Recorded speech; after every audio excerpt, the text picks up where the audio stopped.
फहीमत भाई बात कर रहा हूँ लारकाना से, फारूक नगर लारकाना से।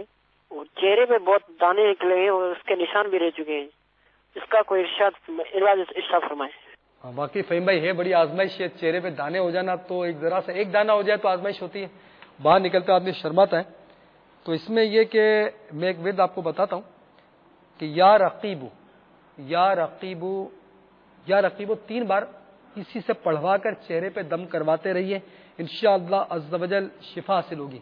और आपके करीब में अगर मजलिस मकतूबात व तावीज़ात अत्तारी का बस्ता है तो वहाँ से आप काट करवाइए, उसका पानी इस्तेमाल कीजिए, क्योंकि ये भी इत्तेफाक की बात है कि हमारे एक दोस्त थे हमारे, तो वो बड़े फैशनेबल थे और टीचर भी थे और नित नए फैशन का इंतहा शौक था उनको।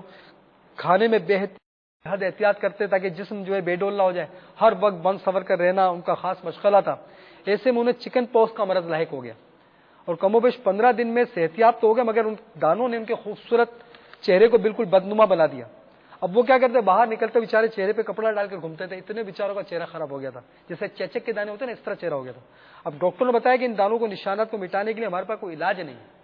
अब वो किसी ने मशवरा दिया कि आप तावीज़ात अत्तारी के बस्ते से तावीज़ ले लें, तो अल्हम्दुलिल्लाह उन्होंने काट करवाई। तो वो बताते हैं कि एक दिन बाद जब वो पानी मैंने इस्तेमाल के चेहरे पे लगाया तो चेहरे के तकरीबन 95% निशानात खत्म हो चुके थे। सुभान अल्लाह।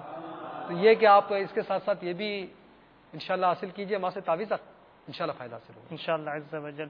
फहीम भाई, आप मकतूबात और तावीज़ात अत्तारिया की मजलिस के इस्लामी भाइयों से रब्ता करें, इंशाल्लाह आप ये अमल करेंगे, अल्लाह ने चाहा तो आपका ये मरज़ जो है दूर हो जाएगा इंशाअल्लाह अज़्ज़ व जल।